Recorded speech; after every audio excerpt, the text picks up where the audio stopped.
सपा की पीडीए जन महापंचायत 2000 से ज्यादा ग्रामीण जुटे नेताओं ने भाजपा पर साधा निशाना। 2027 में सत्ता परिवर्तन का दावा।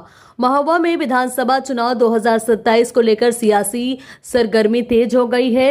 चरखारी विधानसभा क्षेत्र के पनवाड़ी कस्बे में समाजवादी पार्टी ने पीडीए जन महापंचायत के जरिए शक्ति प्रदर्शन किया। महापंचायत में 2000 से ज्यादा ग्रामीण और कार्यकर्ता पहुंचे। मंच से सपा नेताओं ने भाजपा सरकार पर जमकर निशाना साधते हुए 2027 में सत्ता परिवर्तन का दावा किया।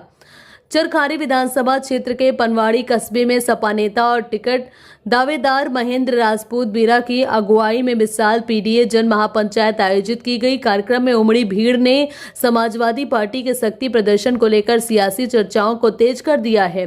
महापंचायत की अध्यक्षता सपा जिला अध्यक्ष शोभा लाल यादव ने की। पूर्व विधायक कप्तान सिंह राजपूत, वरिष्ठ नेता पुष्पेंद्र सिंह यादव और राम जीवन मुख्य अतिथि के तौर पर शामिल हुए। नेताओं के पहुंचते ही कार्यकर्ताओं ने फूल मालाओं से उनका भव्य स्वागत किया। आयोजक महेंद्र राजपूत बीरा ने कहा कि राष्ट्रीय अध्यक्ष अखिलेश यादव के निर्देश पर करीब असहाय और शोषित वर्ग को पीडीए परिवार से जोड़ने का अभियान लगातार जारी है। वहीं सपा नेताओं ने भाजपा सरकार पर पेपर लीक, महंगाई और एमएसपी जैसे मुद्दों को लेकर चर्चा सवाल खड़े किए हैं। नेताओं ने दावा किया है कि जनता 2027 में बदलाव का मन बना चुकी है और प्रदेश में अखिलेश यादव के नेतृत्व में सपा की सरकार बनेगी। पनवाड़ी की यह महापंचायत विधानसभा चुनाव आज जो हालात हैं उत्तर प्रदेश के, खासतौर से बुंदेलखंड में हमीरपुर और महोबा जनपद के, आज हम सब लोग इकट्ठे हैं यहाँ पे चरखारी विधानसभा के पनवाड़ी और पीडीए जन सम्मेलन के माध्यम से जो आयोजक थे महेंद्र सिंह राजपूत द्वारा जो आयोजन किया गया। कुल मिलाकर के यहाँ के जो हालात और परिस्थितियां हैं वो आप सब लोग देख रहे हैं कि बुलाना नहीं पड़ रहा। लोग बाग जो नौजवान हैं, छात्र हैं, किसान हैं, महिलाएं हैं, हर वर्ग उमड़ करके इस कार्यक्रम में पहुंच रहा है। तो कहीं ना कहीं ये संदेश है और खास तौर से ये ऐसा संदेश है कि जो 27 में आने वाला इलेक्शन है, चुनाव है, उसमें भारी परिवर्तन होने जा रहा है उत्तर प्रदेश में, क्योंकि इंकलाब जिंदाबाद हो चुका है।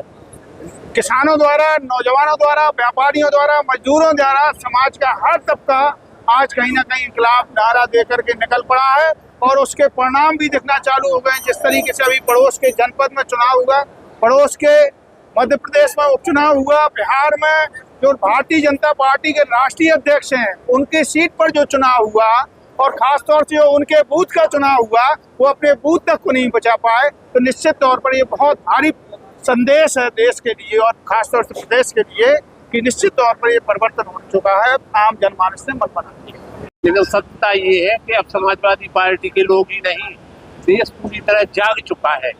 तो मेरी समझ में अब चोरी नहीं कर पाएगा। बहुत दिन चोरी कर ली, लेकिन जब पूरी तरह जागृत हो गया, समाज जागृत हो गया, रखवाली के लिए खड़ा हो गया और जहाँ तक बेहतर जानकारी, हम लोगों से अच्छी जानकारी आप सबके पास हो, आप देश के विषय में जानते हैं, प्रदेश के विषय में जानते हैं। ये तय है कि जैसे बिल्कुल असंभव माना था वो असंभव में पूरी तरह बदल गया है। सरकार का घमंड टूट चुका है। इनकी तानाशाही, इनकी नादरशाही, इनकी धोखेबाजी, इनकी जुमलेबाजी, इनका झूठ पूरी तरह उजागर हो चुका है। और जो देश को धकेलने का काम किया, पीछे ले जाने का काम किया, इनके जो मनोरथ थे जोड़ जाति करने के लिए, इन्हें जो घमंड था सरकारें तोड़ने का, सरकारें बनाने का, देश पे कब्जा करने का, न्यायपालिका पे कब्जा करने का, देश की हर एजेंसी पे कब्जा करने का और जो आवाम को डराने धमकाने का जो इन्होंने सिलसिला चलाया, उसी का ये परिणाम है कि आज भगवान राम ने भी उन्हें छोड़ दिया, भगवान राम ने भी उनकी छुट्टी कर दी है और देश के नौजवान ने भी छुट्टी कर दी है और देश के किसान ने भी छुट्टी कर दी है और देश के सीमा पर डटे जवान ने भी छुट्टी कर दी है। देश का आवाम पूरी तरह से भारतीय जनता पार्टी के कुकृत्यों से आगे जा चुका है। अब दोबारा बर्दाश्त करने की कोई गुंजाइश है नहीं। इनकी विदाई हमारी निगाहों में नहीं, हमसे बेहतर आपकी निगाहों में तय। जहां शिक्षा और स्वास्थ्य और बेरोजगारी, ये सारी चीजें जब मुहबाई खड़ी हो तो आदमी का जीवन दूभर हो गया। गुंडागर्दी की तमाम सीमाएं सारी लांघ चुकी। ऐसा नहीं है कि व्यक्ति के साथ गुंडाई की हो, राजनीतिक गुंडाई की पराकाष्ठा भारतीय जनता पार्टी ने तोड़ दी है, सारी मर्यादाएं तोड़ दी है। उसका परिणाम भारतीय जनता पार्टी को भुगतना पड़ेगा। पीडीए महापंचायत यहाँ अकेला नहीं, पूरे उत्तर प्रदेश में माननीय राष्ट्रीय अध्यक्ष जी के आदेश पर पूरे उत्तर प्रदेश में पीडीएम महापंचायत का कार्यक्रम चल रहा है। और पीडीएम महापंचायत इसलिए क्योंकि आप देख रहे हैं ये सरकार, चाहे देश की सरकार हो चाहे प्रदेश की सरकार हो, विकास के नाम पर, रोजगार के नाम पर, शिक्षा के नाम पर जीरो है, जीरो। इसलिए माननीय राष्ट्रीय अध्यक्ष जी ने कहा कि छात्रों के ऊपर जो अन्याय हुआ, किसानों के ऊपर जो अन्याय हुआ, और चरखारी में तो देख रहे हैं किसानों की हालत कि जो पिछली बार 132 करोड़ रुपए बीमा का आया था, सरकार के लोग और अधिकारियों ने मिली बात करके पूरा बीमा खा गए। अभी मूंगफली का जो बीज आया वो सरकार के लोग और अधिकारी उसको भी टिकाने का काम किया। और जो देश की आज हालत है, जो 400 रुपए का सिलेंडर था वो आज 1000 रुपए का, जो 400 रुपए 500 रुपए की खाद की बोरी थी आज आप देख रहे हो 1800 रुपए की बोरी है। वो भी किसान को खाद टाइम से साथियों नहीं मिल रही, खाद नहीं मिलेगा, किसानों को बीमा नहीं मिलेगा। 1 लाख कॉलेज हिंदुस्तान में प्राइमरी सरकार ने बंद करने का काम किया। वहाँ प्राइमरी कॉलेज तो बंद कर रहे हैं, लेकिन दारू के ठेके जहाँ भी आप कहेंगे वहाँ दारू के ठेके सरकार खुलवाने का काम करे। सरकार की मंशा है हमको किसी को नौकरी और रोजगार ना देना पड़े, इसलिए दारू के ठेका खुलवाने का काम सरकार। रोजगार देने के, नौकरी के नाम पर पेपर लीक, अभी तक जितने पेपर हुए ज्यादातर पेपर लीक हो गए। सरकार की मंशा हो तो एक भी पेपर लीक साथियों।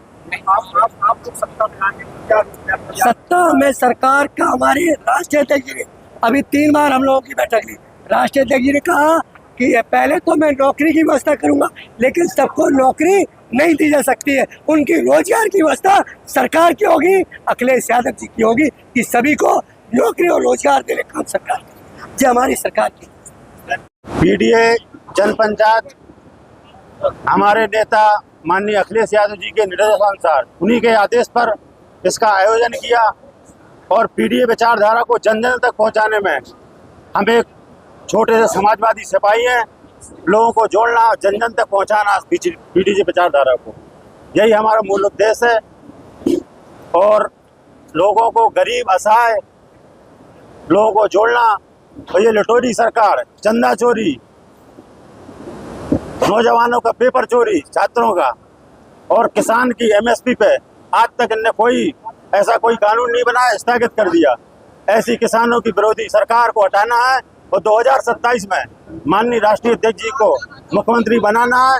और सभी जनमानस ने आज यहाँ संकल्प लिया है कि 2027 में माननीय राष्ट्रीय अध्यक्ष जी को प्रदेश का मुख्यमंत्री बनाना है, क्योंकि ये बाबा की बस की बात नहीं है, ये बाबा की बस की बात नहीं है। इस प्रदेश को उत्तम प्रदेश माननीय राष्ट्रीय अखिलेश यादव जी बना पाएंगे। मैं एक छोटा सा कार्यकर्ता हूँ समाजवादी पार्टी का, मैं कार्यकर्ता के नाते अपना काम कर रहा हूँ, लोगों को जोड़ रहा हूँ। जो गरीब असहाय लोग हैं उनका जोड़ना मेरा काम है। और जन